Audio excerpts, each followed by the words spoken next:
Satyabhama Institute of Science and Technology, Chennai. Satyabhama Institute of Science and Technology, Chennai. எவ்வளவு சம்பாதித்தாலும் அதில் சிறு துளியாவது சேமித்து வைப்பவர்களே பிற்காலத்தில் பொருளாதார சிரமத்தை சந்திக்காமல் இருக்கின்றனர். அந்த வகையில் 10 ஆண்டுகளில் மியூச்சுவல் ஃபண்டுகளில், கோல்டு ஃபண்டுகள் மற்றும் ஸ்மால் கேப் ஃபண்டுகளில் செய்யப்பட்ட முதலீடுகள் எவ்வளவு வருவாயை ஈட்டியுள்ளன என்பதை இப்போது பார்க்கலாம்.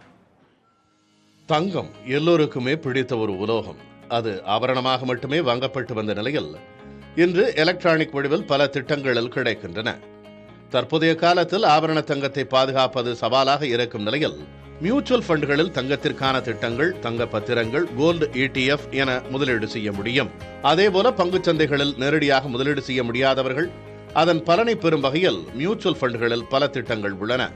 உதாரணத்திற்கு, முதலீட்டாளர் ஒருவர் கடந்த 2014ஆம் ஆண்டு மியூச்சுவல் ஃபண்டுகளில் gold fund, small cap fund என 2 திட்டங்களை தேர்ந்தெடுத்து SIP முறையில் மாதம் தலா 10,000 ரூபாயை முதலீடு செய்திருக்கிறார் என வைத்துக் கொள்வோம்.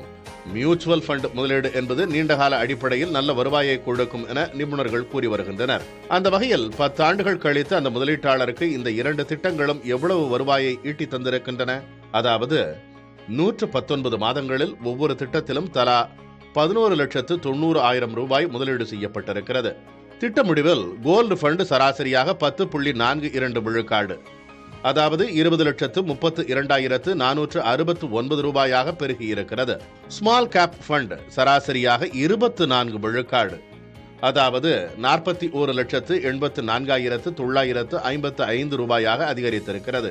ஆக 2 திட்டங்களிலும் ஒரே நேரத்தில் முதலீடு செய்த நிலையில் ஸ்மால் கேப் ஃபண்ட் கூடுதலாக 21,52,486 ரூபாய் அதிக வருவாயை கொடுத்திருக்கிறது. பாரம்பரிய முதலீட்டு திட்டங்களான வங்கி டெபாசிட், தங்கம், ரியல் எஸ்டேட் என முதலீடு செய்வது ஒருபுறம் இருந்தாலும் இதுபோன்ற மியூச்சுவல் ஃபண்ட் உள்ளிட்ட திட்டங்களும் நல்ல வருவாயை ஈட்டித்தரவே செய்கின்றன.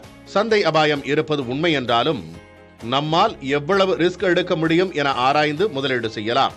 இன்றைய சேமிப்பு நாளைய செல்வம் என்பதை மனதில் கொண்டு எதிர்கால திட்டமிடலை இன்றிலிருந்தே தொடங்கலாம். புதிய தலைமுறைக்காக Kausalya. Satyabhama Institute of Science and Technology, Chennai. Satyabhama Institute of Science and Technology, Chennai.